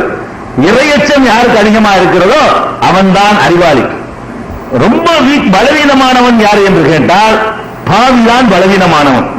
நான் அப்படி இருக்க விரும்பவில்லை. இப்ப இந்த ஹாதல் அம்ரல்லதி இக்தலஃப்து ஃபீஹி அன வ முஆவியா, நானும் முஆவியாவும் எதிரே கருத்து வேறுபாடு கொண்டிருக்கிறோமோ இந்த பிரச்சனையில தரக்துஹு லி முஆவியாவுக்காக நான் என்னுடைய பொறுப்பை விட்டு கொடுத்து விட்டேன். எதுக்காக வேண்டி கேட்டா, முஸ்லிம்களுடைய அந்த பிளவை தவிர்ப்பதற்காக வேண்டியும் சமுதாயத்துக்கு மத்தியில் ரத்த ஆறு ஓடக்கூடாது என்பதற்காக வேண்டியும் நான் விலகிக் கொள்கிறேன் என்று சொல்லி ஒருவர் பதவியிலிருந்து இறங்குவதனாலே முன்னொருவருக்கு பதவி கிடைக்கலாம். அதுவும் இஸ்லாமிய ஆட்சி தான். விட்டு கொடுத்துட்டு போயிட்டார்ல, தன்னிடத்தில் இருந்த ஒரு பாதி நாட்டை அதுக்கு நீங்க தலைவர் ஆகிட்டு போயிட்டார். அப்ப ஒரு பதவியிலிருந்து இறங்கி அடுத்தால நியமிச்சு வச்சால் கூட ஒரு நல்ல நோக்கத்துல அதுவும் தப்பு இல்லை. ஏன்னா இவர் இப்படி செய்யற ரசூல் அவரை பாராட்டிட்டாங்க, பெரிய அங்கீகாரம் இருக்கு. இவர் இப்படி செய்வார் என்பதை ரசூல் ஸல்லல்லாஹு அலைஹி வஸல்லம் பாராட்டி வர சொல்லிட்டதுனால இதுவும் மார்க் அங்கீகாரம் பெற்ற ஒரு காரியம் தான். அப்ப 7 விதமாக இஸ்லாமிய ஆட்சி உருவாயிருக்கிறது. இன்னும் சொல்ல போனா இந்த ஆட்சியில இருந்த காரணத்தினால ஆட்சியில இருந்தவங்க தான் சிறந்தவங்க நீங்க நினைச்சிடக்கூடாது. சிறந்தவர் ஆட்சியில இல்லாம இருக்க சிறப்பு குறைவா உள்ளவர் ஆட்சியில் இருக்கலாம். இது விளங்கு உங்களுக்கு. என்னட்டா நம்ம கேரக்டரை யார் தூக்கி நிக்கிறா? இந்த 6 பேர்ல எடுத்து பாருங்க. 3 பேர் எனக்கு வேற ஆண்டு ஒதுங்கி போனாங்களே, அவங்க மேல தூக்கி நிக்கிறாங்களா? அல்லது நீங்க விளைவிக்கிறீங்களான்னு கேட்கும்போது சும்மா நின்றாங்களா, அவங்க தூக்கி நிக்கிறாங்களா? கண்டிப்பா பதவி வேணாலும் ஒதுங்கினவங்க தான் மேல நிக்கிறார்கள். அப்துர்ரஹ்மான் இப்னு அவுஃப் எங்கே போய் நிக்கிறார்? அவர் நினைச்சிருந்தா அவர் தன் கையில் ஆக்கிட்டு போயிருக்கலாம். அந்த மாதிரி எல்லாம் கேரக்டர்ல உயர்ந்து இருக்கிறாங்க. கேரக்டருடைய சிறப்பை இந்த பதவி காட்டாது. ஒரு சில நேரங்கள்ல முஆவியா ஜனாதிபதி ஆயிட்டாரு, டோட்டல் சமுதாயத்திலே முஆவியா சிறந்தவரா? நிர்வாகத்துக்கு தகுதியானவர், அவ்வளவுதான். அல்லாஹ்விடத்தில் நெருக்கமானவர் என்பதை இது காட்டவே காட்டாது. அதுக்காகத்தான் அல்லாஹ் என்ன பண்றான்னு கேட்டா 2:246 வசனம், 2:247 வசனத்துல ஒரு நபி இருக்கும் பொழுது நபிக்கு மேல ஒரு ஆளை மன்னரை நியமிக்கிறான். நபி சிறந்தவரா தாலுக்கு சிறந்தவரா? கண்டிப்பா நபி சிறந்தவர். நபி இருக்கிற காலத்துல என்ன பண்றான்னு கேட்டா நபிக்கு ஒரு மன்னரை தாலூத்தை நியமிச்சு தாலூத்துக்கு நீ கட்டுப்பட்டுட்டான், கவர்மெண்ட்டுக்கு நீ கட்டுப்படு, மார்க்க சட்டத்துக்கு உனக்கு அவர் கட்டுப்படுவார் அப்படிங்கிற அளவுக்கு எல்லாம் நினைஞ்சுட்டான். நபிக்கு மேல ஒரு ஆட்சியாளர் நியமிச்சான் என்பதையும் இதுல நம்ம பார்க்கிறோம். இது இந்த ஆட்சி முறையை பற்றி தெரிந்து கொள்ளணும். சுலைமான் நபியை பற்றி வந்ததுனால இந்த வாரிசு முறையிலான ஒரு ஆட்சி இஸ்லாத்துக்கு எதிரானதெல்லாம் கிடையாது. இஸ்லாம் எதுக்கு இதை சொல்றோம்னு கேட்டா, முஆவியாவுக்கு பிறகு யசீது, முஆவியாவுக்கு பிறகு யார் வந்தா? யசீது ஆட்சிக்கு வந்தார். யசீது இந்த வாரிசு ஆட்சி, வாரிசு முறையை கொண்டு வந்துட்டாங்க. அதை எதிர்த்து ஹசன் ரலியல்லாஹு அன்ஹு, ஹுசைன் ரலியல்லாஹு அன்ஹு போர் செஞ்சாங்கன்றதெல்லாம் நம்ம இந்த முஹர்ரம் மாசம் வந்துட்டா பயான்கள் நடக்கும். என்ன பயான் நடக்கும்? அநியாயத்துக்கு பரம்பரை ஆட்சியை கொண்டு வர பார்த்தார் அவரு, அதை எதிர்த்து தான் ஹுசைன் ரலியல்லாஹு அன்ஹு போரிட்டாங்கன்னு சொல்லுவாங்க. பரம்பரை ஆட்சி அவர் கொண்டு வர பார்த்தாருன்னா அப்ப அலிக்கு பிறகு ஹசன் வந்தது பரம்பரை இல்லையாப்ப? முஆவியாவுக்கு பிறகு யசீது வந்தது பரம்பரைன்னா அலி ரலியல்லாஹு அன்ஹுக்கு பிறகு ஹசன் வந்தார், அது பரம்பரை இல்லையாப்ப? தாவூதுக்கு பிறகு சுலைமான் நபி பரம்பரை இல்லையா? பரம்பரை ஆட்சி கூடாதுன்னா அது சுலைமான் நபி எல்லாம் வரவிட்டு மாட்டானே. ஹுசைன் ரலியல்லாஹு அன்ஹு பரம்பரைக்காக எதிர்க்கல, நடப்பு சரியில்லைன்னு அவர் நினைச்சார். இந்த கவர்மெண்டுடைய நடவடிக்கைகள் சரியில்லை, நடவடிக்கைகளை வைத்துத்தான் ஆதரவோ எதிர்ப்போ செய்ய முடியுமே தவிர எந்த முறையில் வந்தார் என்பதை வைத்து எதிர்ப்பு தெரிவிக்கல. அப்படி ஒரு நாவலடி அமராக பாட்டப்படுத்தி ஜனநாயகம் தலைக்க போராடிய ஜகமீனிலே அணிந்தார் போர்க்கோளம் சர்வாதி, அது பாட்டு வரும்ல, இரு கண்கள் நம் ஹசன் ஹுசைன் வாழ்வு ஒரு பாட்டு அந்த காலத்துல. அதுல இப்படி வரும், ஜனநாயகம் தலைக்க போராடி. ஜனநாயகத்துக்கு போராடினாரா யாரு? ஹுசைன் ஜனநாயகத்துக்கு போராடல, எதிரியுடைய ஆட்சி பிடிக்கல அவருக்கு, மார்க்கரிய தப்புன்னு நினைக்கிறாரு, அதுக்காக போராடினார். அவ்வளவுதானே தவிர அது ஜனநாயக முறையில் தேர்ந்தெடுக்கப்பட்டு வரணும்னு சொன்னா ஜனநாயகம் இவருக்கு ஆளை இல்லையே. இவர் பக்கம் 75 பேர் தானே இருந்தாங்க. கர்பலாவில் போய் அந்த யுத்தத்தில் அவர் பலியாகக்கூடிய நேரத்தில் மக்கள்லாம் இருக்கிற மெஜாரிட்டி இருந்துச்சா? இவர் பக்கம் மெஜாரிட்டி இருந்து அவர் பக்கம் மைனாரிட்டி இருந்தா தான் ஜனநாயகத்துக்கு போரிட்டான்னு சொல்லலாம். இவருக்கு ஆதரவே இல்லை, ஹுசைனுக்கு யசீது பக்கம் தான் ஆதரவு அதிகமா இருந்தது. அதான் யதார்த்தமான ஒரு நிலைமை. அதனால இந்த ஆட்சி முறையை பற்றி சுலைமான் நபி வரலாறுல தெரிந்து கொள்ள வேண்டிய விஷயம் இது. அதுக்கடுத்து என்னன்னு கேட்டா, சுலைமான் நபி மேட்டர்ல அறிந்து கொள்ள வேண்டிய இன்னொரு விஷயம் அவருடைய சிறப்புகள். என்ன சிறப்பு? ஆட்சியை கொடுத்ததோட இது யாருக்கும் கொடுக்காத ஒரு ஆட்சி இவருக்கு கொடுத்தாச்சு. அதுவும் குரான் வரலாறுலாம் கிடைக்கல. அது என்ன பண்ணார் அதெல்லாம் ஒன்றும் வரவே இல்லை. 2-3 நிகழ்ச்சி தான் வருது. அது என்ன அவரை பற்றி அதிகமா சொல்லப்படுதுன்னு கேட்டா, ஜின்னு சைத்தான்லாம் நம்ம கேள்விப்பட்டிருக்கிறோம், நம்புறோம். இந்த ஜின்கள் சைத்தான்கள் எல்லாம் நம்மளை நினைச்சிட்டு போயிருமே தவிர நம்ம கட்டுப்படாது. அது நினைச்சா நம்மளே தரமான செஞ்சிடும். அப்படியான ஒரு படைப்பு இருக்கு, நம்ம நம்புறோம். சுலைமான் நபியை பொறுத்த வரைக்கும் ஜின்கள் எல்லாம் அவருக்கு கட்டுப்பட்டு நடந்தன என்று அல்லாஹ் சொல்லி காட்டுறான். ஜின்னு சைத்தான்கிற அந்த 2 படைப்புகளுமே சுலைமான் நபியை பொறுத்த வரைக்கும் அதன் மீதும் ஆதிக்கம் செலுத்தக்கூடிய ஒரு வலிமையை அல்லாஹ் அவர் கொடுத்துடலாம், சிறப்பா கொடுத்துடலாம். இது பயங்கரமான ஒரு ஆற்றல். ஏன்னு கேட்டா மனிதர்களை கொண்டு சாதிக்க முடியாத பல பெரிய பெரிய காரியங்களை எல்லாம் 1000 பேர் செய்யற காரியத்தை 2 ஜின்னுங்கிற படைப்பு செஞ்சிடும். அப்படியான ஒரு சக்தி உள்ள ஒரு படைப்பு தான் ஜின்னு. அப்ப ஜின்களை வசப்படுத்தி கொடுத்ததாக திருமறை குர்ஆன்ல பல இடங்களில் எல்லாம் சொல்லி காட்டலாம். அதனால அதையும் தெரிந்து கொண்டு ஜின்னுடைய என்னங்கிற ஓரளவு கொஞ்சம் தெரிஞ்சுக்கிறீங்க. ஜின்களை வசப்படுத்தினா என்ன, ஜின்னுடைய என்ன, வசப்படுத்தினா என்ன, நமக்கு இப்ப வசப்படுத்த முடியுமா, இதுகளை எல்லாம் தெரிஞ்சுக்கிற வேண்டி இருக்கிறதுனால முதல்ல இந்த ஜின்களை பற்றி சைத்தான்களை பற்றி அவருக்கு வசப்படுத்தின செய்திகள் அல்லாஹ் சொல்றாங்க. அந்த வசனங்களை பாருங்க. 21வது அத்தியாயம் 82வது வசனத்துல அல்லாஹ் சொல்றான், சைத்தான்கள்ல சுலைமான் நபிக்காக வேண்டி கடலில் மூழ்கி முத்து குளிப்பவர்கள் இருந்தார்கள். சைத்தான் உத்தரவு வருவார், கடல்ல மூழ்கி முத்திரத்துக்கு சைத்தான் போய் மூழ்கி முத்தெடுத்துட்டு வருவான். அப்ப சைத்தானை வந்து சுலைமான் நபிக்கு எப்படி எல்லாம் கட்டுப்பட்டு கொடுத்திருந்தான்னு சொன்னா, மன் யகூசுன லஹு, அவருக்காக வேண்டி கடல்ல முத்து குளிக்கக்கூடியவர்களை அவருக்காக வேண்டி இருந்தார்கள், சைத்தான்கள் இருந்தார்கள்.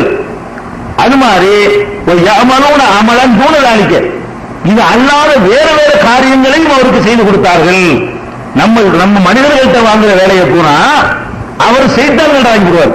அதை எடுத்துக்கொண்டு உட்கார்ந்து கட்டுனா கட்டு இடிந்த இடிக்கும். இந்த மாதிரி வந்து எல்லா காரியங்களையுமே சைத்தான்களை வைத்து வாங்கி கொண்டாரு சுலைமான் நபி. ஆனா அது கூட அவர் சொந்த சக்தியில இல்லையா, அல்லாஹ் சொல்லிட்டான், குன்னாலகும் ஹாஃபிதீன், நாம அவர்களை கண்காணித்துக் கொண்டிருந்தோம். சுலைமான் நபி கட்டுப்படுற விஷயத்தை ஜின்ன சைத்தானை அவர் கண்ட்ரோல் பண்ண முடியும். என்னமா அது அப்படி உட்கார்ந்து ஒரு ஆள் சொல்லுவார்,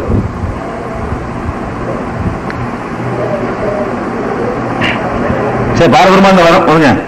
அப்ப இது அல்லாஹ் என்ன சொல்றான்னு கேட்டா, சைத்தான்கள் அவருக்கு கட்டுப்பட்டு நடந்தன சொல்லிட்டு அவங்களை கண்காணிக்கிறது நம்மளை சென்று சுலைமான மனுஷன் கண்காணிக்கிறார். இந்த சைத்தான் என்ன பண்ணுது, அந்த சைத்தான் என்ன பண்ணுது கண்காணிக்கலாமா? கிட்டத்துல வந்து செய்யறதுதான் சுலைமான் நபி தெரியும், தூரத்துல வந்து ஏமாத்திட்டு போயிரு சைத்தான். சைத்தான் வந்து சுலைமான் நபி ஏமாத்தாம இருக்கிற வேலையை நான் பார்த்துக்கிட்டேங்கிறான்ல, சுலைமான் கண்காணிக்கிறேங்க. குன்னாலகும் ஹாஃபிதீன், நாம் அந்த சைத்தான்களை கண்காணித்துக் கொண்டிருந்தோம். அந்த சைத்தான்களை அவர் கட்டுப்பட சொல்லி ஆர்டர் பண்ணியிருந்தோம். அவர் என்ன சொன்னாலும் கேட்கணும். இவருடைய சொல்ல கேட்டது நடக்கல, நாம சைத்தானுக்கு ஆர்டர் போட்டோம், அவர் என்ன சொன்னாலும் கேட்கணும், மீறக்கூடாது அப்படின்னு பண்ணியிருந்தோம். 21:82 27வது அத்தியாயம் 17வது வசனத்துல எல்லாம் சொல்றான், சுலைமான ஜுனூதுஹு மினல் ஜின்னி வல் இன்சி, மனிதர்கள் ஜின்கள் ஆகிய படையினர், சுலைமானுடைய படையினர் ஒன்று திரட்டப்பட்டனர்.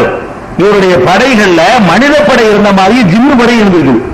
சுலைமான் நபியுடைய படையில ஜின்னு என்னன்ற விளக்குவோம், மற்றவங்க கேட்பாங்க இல்லையா, விளங்கிருன்னு. இதுல என்ன சொல்லப்படுதுன்னு கேட்டா, ஜின்னு என்ற ஒரு படை இருந்த மாதிரி மனிதன்கிற ராணுவம் இருந்த மாதிரி ஜின்னு என்ற ஒரு ராணுவத்தையும் சுலைமான் நபி கைவசத்துல வச்சிருந்தாரு. 27:17 நம்ம பார்க்கிறோம். அதே மாதிரி வந்து 34வது அத்தியாயத்துல 13-14 எடுத்துக்கிட்டோம்னு சொன்னா, அதாவது ஒமினல் ஜின்னி மன் யாமல் பைன எதைஹி பிஇذن ரப்பிஹி, இறைவன் கட்டளை பிரகாரம் சுலைமானுக்கு பணியாற்றக்கூடிய ஜின்களும் இருந்தார்கள். அல்லாஹ்வுடைய கட்டளை பணியாற்ற சொல்லி சுலைமான் பணியாற்றுவார்கள். வமன் யுஸிகு மின்ஹும் அன் அம்ரினா நுல்குஹு மின் அலாபி ஸஈர், நமது கட்டளை யாராவது மீறினால் கடும் தண்டனையை நாம் சுவைக்க செய்து விடுவோம் என்று எச்சரிக்கை பண்ணி சுலைமான் சொல்றது கேட்கணும், நீங்க நடக்குது வேற அப்படின்னு நம்ம ஆர்டர் பண்ணியிருந்தோம். ஆர்டர் பண்ணல என்ன நடந்துச்சுன்னு கேட்டா, யாவலூன லஹு மாயஷா, அவர் விரும்பியதை எல்லாம் அந்த சைத்தான்கள் ஜின்கள் வந்து செய்து கொடுத்தன. ஜின்கள் வந்து சுலைமான் நபி விரும்பியதை எல்லாம் செய்து கொடுத்தன. என்ன செய்து கொடுத்தன? மின் மஹாரி, போர்க்கருவிகள் அல்லது உயர்ந்த கட்டிடங்கள், தமாசீல் உருவச் சிலைகள், ஜிபானின் கை ஜவாப், அந்த தடாகம் இருக்கிற நீர் தடாகம், தடாகம் போன்ற பெரிய பெரிய சட்டிகள், பானைகள், அதாவது பானையா பெருசா இருக்குமே, தடாக அளவுக்கு பெருசு. நம்ம ஹவுல் இருக்குல்ல, ஒரு சில ஹவுல் வச்சிருப்பாங்கல்ல பள்ளிவாசல்கள்ல, அந்த அளவுக்கு பாத்திரம், நகர்த்த முடியாத பாத்திரம், நல்லா தூணு போட்டு நிப்பாட்டி வச்சிருக்கோம், ஏணி வச்சுதான் ஏறணும். அந்த மாதிரியான அளவுக்கு பாத்திரங்களை எல்லாம் அவருக்கு செய்து கொடுத்தன. ஜின்கள் வந்து உயர்ந்த கட்டிடங்களை கட்டுக் கொடுத்தன, போர்க்கருவிகளை செய்து கொடுத்தாங்க, உருவச்சிலைகளை செஞ்சு கொடுத்தாங்க. அதுக்கு அப்புறம் வந்து அந்த ஹவுல மாதிரி ஒரு தடாகம் போன்ற அளவுக்கு தட்டுகளை எல்லாம் செய்து கொடுத்தார்கள். குதூரி ராசியா, நிறுவப்பட்ட பெரிய பெரிய தேக்ஷாமாங்கல்ல, கல்யாணத்தில் இருந்து சமைக்கிற பாத்திரங்கள், அந்த மாதிரியான பாத்திரங்களை எல்லாம் அவருக்கு செய்து கொடுத்தார்கள் என்று 34வது அத்தியாயத்தில் 12, 13 ஆகிய வசனங்கள்ல நீங்க பார்க்கலாம் அவருக்கு கொடுத்த ஆற்றல். அதே மாதிரி வந்து ஒரு கட்டத்தில் ஒண்ணு பக்கத்து நாட்டில் ஒரு ராணி இருக்கிறாங்க, அந்த ராணி சிம்ம பின்னாடி வருது, அதை அந்த சிம்மாசனத்தை யாசிக்கிட்டு வரேன்னு கேட்கிறாரு. ஒரு ஜின்னு எந்திரிச்சு நான் கொண்டு வரேன்னு சொல்லுது. அப்ப ஒரு நாட்டில் உள்ள சிம்மாசனத்தை கொண்டாந்து தர்றது எதுவும் கண்மூடி திறக்கிறோம் கொண்டாந்து தரேன்னு சொல்லுது. அப்படி சொன்னதாக 27வது அத்தியாயத்தில் 40வது வசனத்துல அல்லாஹ் சொல்லி காட்டுறான். 39, 40. அப்ப ஒரு ஜின்கள் என்பது ஒரு பயங்கரமான வேலை செய்யக்கூடியது என்பதும், அவர் என்ன சொன்னாலும் கேட்கக்கூடியது என்பதும் இதுல வந்து வழங்குகிறது. அதே மாதிரி வந்து குள்ள பன்னாயின் வகவாஸ், சைத்தான்கள்ல கட்டிடம் கட்ட தெரிந்த ஏராளமான பேரை அவருக்கு வசப்படுத்தி கொடுத்தோம். முத்து குளிக்கின்ற ஏராளமான சைத்தான்களை அவருக்கு வசப்படுத்தி கொடுத்தோம். விலங்கு போடப்பட்ட எத்தனையோ சைத்தான்களையும் அவருக்கு நாம் வசப்படுத்தி கொடுத்தோம் என்று சொல்லி 38வது அத்தியாயத்தில் 37, 38 ஆகிய வசனங்கள்ல பார்க்கலாம். இந்த வசனங்கள்லாம் என்ன சொல்லப்படுதுன்னு கேட்டா, சுலைமான் நபி அவர்களுக்கு வந்து ஜின்னு சைத்தான் என்ற 2 படைப்புகளுமே அல்லாஹ் வசப்படுத்தி கொடுத்தான். வசப்படுத்தினா எதுக்கு? இந்த உலகத்தில் செய்யற காரியங்கள் செய்வதற்கு. வேற உள்ளங்கள்ல அந்த மாதிரியான வசப்படுத்தி கொடுக்கல. என்னன்னு கேட்டா, ஒரு மனிதன் வேலை வாங்குவோம் இல்லையா, அந்த மாதிரி வேலை வாங்கிக்கிற அளவுக்கு அவருக்கு சைத்தான்களை கட்டுப்படுத்தி கொடுத்ததாக அல்லாஹ் சொல்லி காட்டுறான். அப்ப இந்த இடத்துல நம்ம ஜின்னுண்டா என்ன, சைத்தான்டா என்ன, சுருக்கமா, அதுவே பெரிய தலைப்பா போயிடக்கூடாது. உங்களுக்கு ஏற்கனவே வந்து ஈமானின் கிளைகள் தலைப்புல வந்து விரிவா விளக்கப்பட்ட விஷயம் தான். புதிய சகோதரர்கள் யாரா இருப்பாங்க என்பதற்காக நீ ஒரு சாட்ட சுருக்கமா, ஜின்னு சைத்தான்கிறேன் இல்லையா, ரெண்டுமே ஒண்ணுதான் ஒரு வகையில பாத்தீங்கன்னா. எப்படி ஒண்ணு கேட்டா, ரெண்டு நெருப்பினால் படைக்கப்பட்டது. ஜின் என்று சொல்வதும் சைத்தான் என்று சொல்வதும் வந்து நெருப்பினால் படைக்கப்பட்ட ஒரு படைப்பு. இன்னும் தெளிவாக சொல்வதாக இருந்தால், சைத்தான் என்பவனே ஜின்னுல ஒரு ஆள் தான். சைத்தான் இப்லீஸ், இப்லீஸ்னு ஒரு நபர் தானே. இப்லீஸ்ன்றவன் யாருன்னு கேட்டா, அவன் ஜின்னுல உள்ள ஒருத்தன் தான்.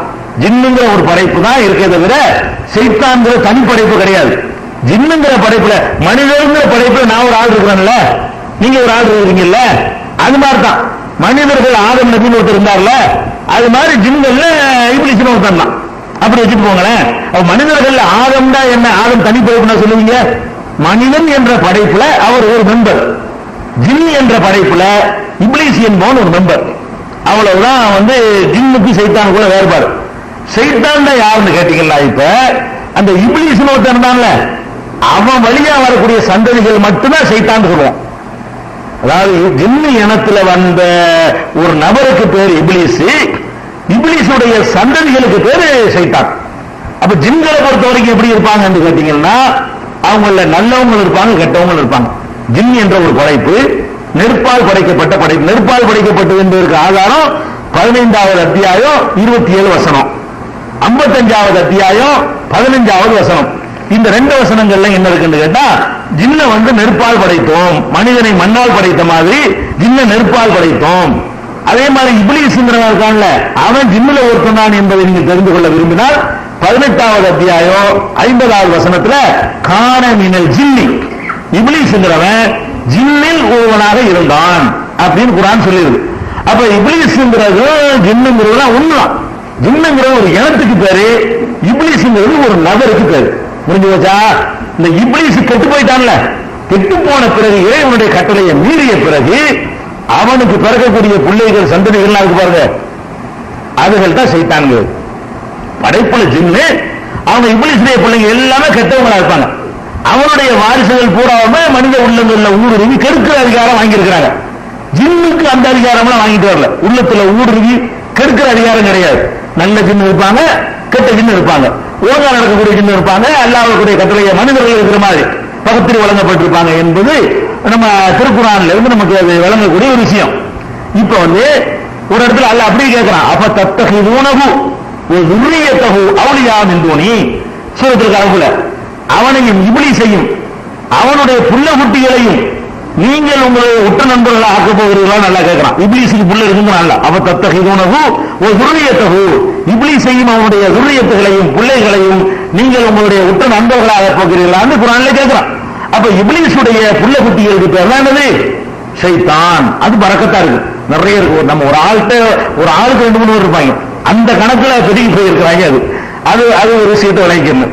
அது போக மனிதர்களை மாறிய ஜின்களுக்கு வந்து ஏவல் விளக்கல் கட்டளைகள் உண்டு. நல்லது செஞ்சா சொர்க்கம். இப்ப ஆடு இருக்குது, ஆட்டுக்கு சொர்க்கம் உண்டா? ஆட்டுக்கு நரகம் உண்டா? மாட்டுக்கு உண்டா? கழுதைக்கு உண்டா? குதிரை ஒண்ணுக்கும் கிடையாது. யாருக்கு சொர்க்க நரகம்? மழைக்கு கூட கிடையாது சொர்க்க நரகம்ன்றது.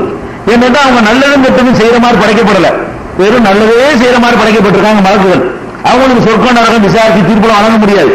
ஆனால் மனிதனுக்கு என்ன செய்ய முடியும்? நல்லது செஞ்சா சொர்க்கம், கெட்ட செஞ்சா நரகம்னு கொடுக்க முடியும். இதே மாதிரி ஜின் என்ற படைப்புக்கும் உண்டு. கண்ணுக்கு தெரிய மாட்டார்களே தவிர, ஜின்னு ஒரு படைப்பு இருக்குது, நம்முடைய மனிதனுடைய கண்களுக்கு அவர்கள் தென்பட மாட்டார்களே தவிர, மற்றபடி எல்லாம் பாத்தீங்கன்னு சொன்னா அவங்களுக்கு பகுத்தறிவுலாம் இருக்கிறது. நல்லது செய்யறவங்க இருப்பாங்க, கெட்ட செய்யறவங்க இருப்பாங்க.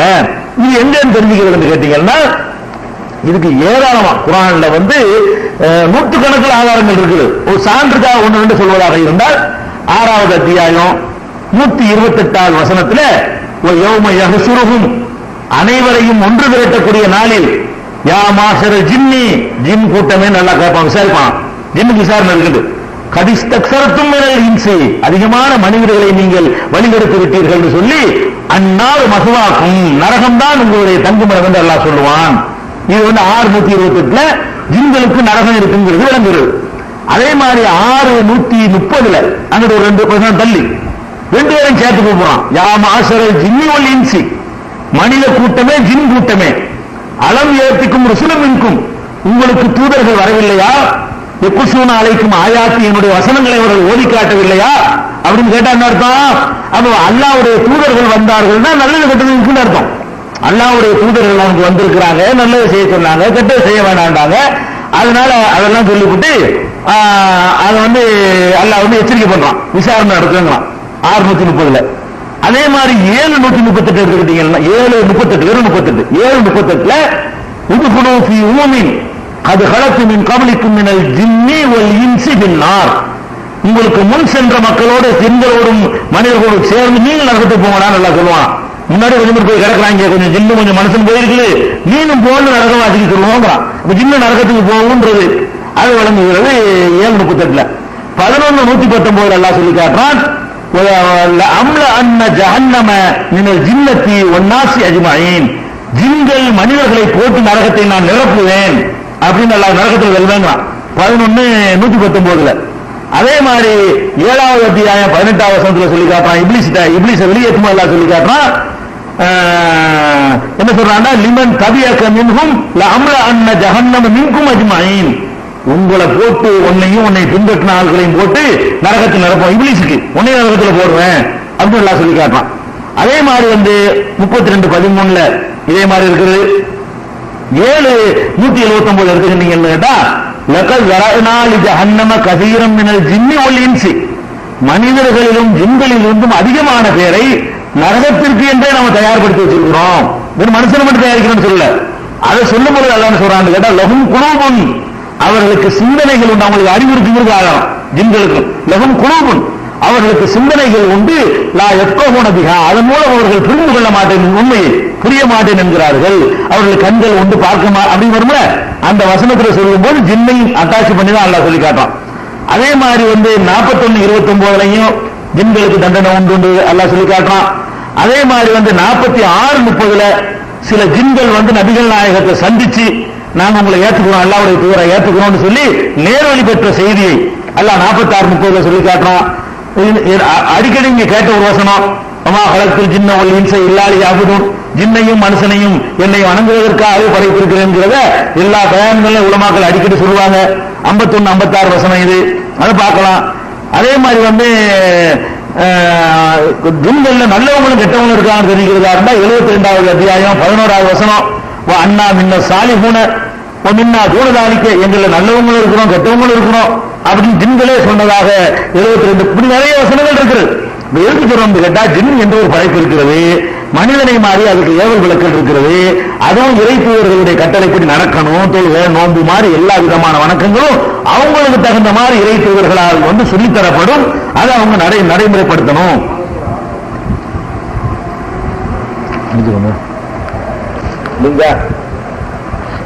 விளங்கவே இல்லைப்பாங்க. புரியுதா? இந்த மனிதர்களைப் போலவே ஜின் என்று ஒரு படைப்பு இருக்கிறது. அந்த படைப்பு நம்ம கண்களுக்கு தெரிய மாட்டார்களே தவிர அவங்களுக்கு கேள்வி கணக்கு இருக்கிறது, நல்லது கெட்டது உண்டு, ஏவல் விளக்கல் உண்டு, சட்டத்திட்டங்கள் உண்டு என்பதையெல்லாம் இந்த வசனங்கள்ல இருந்து நம்ம அறிந்து கொள்கிறோம். அதே மாதிரி இது சம்பந்தமா புகாரியில இந்த ஜின்கள் எல்லாம் நபிகள் நாயகம் ஸல்லல்லாஹு அலைஹி வஸல்லம் அவர்களை சந்தித்து உரையாடிய அந்த சம்பவம் 4921வது ஹதீஸ பாத்தீங்கன்னா புகாரியில இது பற்றி இன்னும் கொஞ்சம் அதிகமான விளக்கங்கள். என் நம்பர் சொல்றதுனால நான் அதிசயம் சொல்றதில்லை, என்கிட்ட நீங்க தேடி பார்க்கணுங்கிறதுக்காக இது கேட்டுட்டே போகாம நீங்களா தேடணுங்கிறதுக்காக தான் ஷார்ட்டா உள்ளதெல்லாம் அது நம்பர் சொல்லிவிட்டு போயிடுது, டைம் சேவ் ஆகும். அடுத்து என்னன்னு கேட்டா, ஜின்களை தெரிந்து கொள்ள வேண்டிய விஷயம் என்னன்னு கேட்டா, மனிதர்களுக்கும் ஜின்களுக்கும் மத்தியில உள்ள ஆற்றல் இருக்குல்ல, அறிவுலதான் நம்மள மாதிரி உள்ளவங்க. ஆற்றல் எடுத்து பாத்தீங்கன்னு சொன்னா நம்மளை விட பல பல பல மடங்கு அவங்களுக்கு ஆற்றல் வழங்கப்பட்டிருக்கிறது. என்ன ஆற்றல் வழங்கப்பட்டிருக்குன்னு கேட்டா, திருக்குறள்ல 15வது அத்தியாயம் 16, 17, 18 ஆகிய வசனங்கள்ல அல்ல என்ன சொல்றான்னு கேட்டா, வலக்கஜ்ஜஅல்னா ஃபிஸ்ஸமாஇ புரூஜன், வானத்துல எரி நட்சத்திரங்களை நம்ம ஏற்படுத்தி இருக்கிறோம். ஸய்யன்னாஹா லின்னாஸிரீன், பார்ப்போருக்கு அதை ஒரு கவர்ச்சியாகவும் நாம் அதை ஆக்கி இருக்கிறோம். பார்த்தா அழகா கவர்ச்சியா இருக்குல்ல. இந்த எரி நட்சத்திரம் வேற தனியா இருக்கு, மற்ற நட்சத்திரங்கள் வேற இருக்கு, எரிகள் மாதிரி உதவி பாருங்க. அப்ப அந்த மாதிரி பார்ப்போருக்கு அதை ஒரு கவர்ச்சி ஆக்கி இருக்கிறோம். வஹஃபில்னாஹா மின் குல்லி ஷைத்தானிர் ரஜீம், விரட்டப்பட்ட ஒவ்வொரு சைத்தானை விட்டும் அந்த வானத்தை நம்ம பாதுகாத்திருக்கிறோம். இல்லா மனிஸ்தரக சம்அ, வானுலகம் வரைக்கும் போய் ஒட்டு கேட்கிறவனை தவிர, யாராவது இந்த ஒட்டு கேட்கறதுக்கு ஜின்னு சைத்தான்லாம் போகுமா, போனா ஃபஅத்பாஹு ஷிஹாபுன் முபீன், ஒரு பயங்கரமான தீப்பந்தம் அவனை விரட்டும். அங்க போன வானுலகத்துக்கு போய் வானவர்கள் மலக்குகள் பேசிக் கொண்டிருப்பதை ஒட்டு கேட்க யாராவது சொல்வார்களே, ஆனால் அங்க தீப்பந்தம் விரட்டும் என்று அல்லாஹ் சொல்லி காட்டலாம். அப்ப நம்ம எல்லாம் வானோட சந்திர மண்டலம் வரைக்கும் போறதுக்கு இத்தனை ஆயிரம் லட்சம் வருஷத்துக்கு பிறகுதான் இவன் ஒரு கருவியை கண்டுபிடிச்சிருக்கான். அதை வச்சுதான் இவன் போய் சந்திரனுக்கு போய் இறங்க முடியும், சும்மா போய் பறந்துக்கிட்டு போய் இறங்க முடியல. இன்னும் பல லட்சம் வருஷம் போன பிறகு வேண்டாம் செவ்வாய்க்கு போறேன், புதனுக்கு போறேன்னு சொன்னான்னு சொல்லுவான், சூரியனுக்கு போறேன்னு சொன்னா கூட சொல்லலாம். அதுக்கெல்லாம் எத்தனையோ லட்சம் வருஷங்கள் ஆகும். அதையெல்லாம் தாண்டி இருக்கிறது இஸ்லாமிய நம்பிக்கை. எப்படி வானுலகம், இதுக்கெல்லாம் மேல எங்கேயும் இருக்கிறது. அந்த வானுலகத்தில் முதல் வானம் வரைக்கும் போய் வானவர்கள் பேசுறத ஒட்டு கேட்க போயிடுவாங்க என்று சொன்னா, அப்ப அந்த ஜின்னுக்கு வழங்கப்பட்டிருக்கிற ஆட்கள் பாத்தீங்கன்னா எந்த கருவியும் இல்லாம, மிஷினும் இல்லாம, எந்திரம் இல்லாம, மின்சாரம் இல்லாம, பவர் இல்லாம அப்படி பறந்து போறாங்கன்னு அர்த்தம். அவ்வளவு ஃபாஸ்டா பிரயாணம் செய்யக்கூடிய ஒரு படைப்பு என்பதை இதுல இருந்து விளங்கிக்கிறோம். அதே மாதிரி எடுத்துக்கிட்டீங்கன்னா 37வது அத்தியாயத்துல 6, 7, 8, 9, 10 5 வசனங்கள் எடுத்துக்கிட்டீங்கன்னா, இன்னால் ஸய்யன்னா ஸமாஅ துன்யா பிஸீனத்தினில் கவாகிப், இந்த பூமிக்கு பக்கத்தில் உள்ள வானம், அதாவது 7வது வானம், இங்க இருந்து ஃபர்ஸ்ட் வானம், அங்கிருந்து டவுனா வந்தா 7வது வானம், இங்க இருந்து முதல் வானம். அப்ப முதல் வானத்தை அழகிய நட்சத்திரங்களால் அழகுபடுத்தி இருக்கிறோம். வஹிஃபுன் மின் குல்லி ஷைத்தானின் மாறி, கெட்ட சைத்தான்களை விட்டு பாதுகாப்பதற்காக அதை ஏற்படுத்தி இருக்கிறோம். லா யஸ்ஸமஊன இலல் மலையில் அலா, உயர்ந்த அந்த கூட்டத்தார், உயர்ந்த கூட்டம்னா வானவர்கள், மலக்குகள் பேசுவதை அவர்கள் செவியுற முடியாது. மின் குல்லி ஜானிபின், ஒவ்வொரு தரப்புறத்திலிருந்தும் விரட்டி அடிக்கப்படுவார்கள், தூரமாக்கப்படுவார்கள், அவர்களுக்கு நிலையான தண்டனை இருக்கிறது என்று சொல்லி அல்லாஹ் இந்த வசனத்திலையும் சொல்லி காட்டுகிறான்.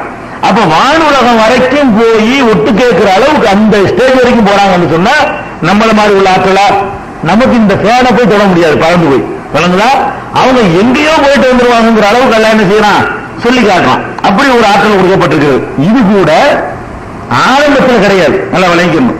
ஜின்னு சைத்தான்களுக்கு முதல் வானத்தில் வானவர்கள் பேசுறதெல்லாம் கேட்க விட்டு நல்ல வேணும்ட.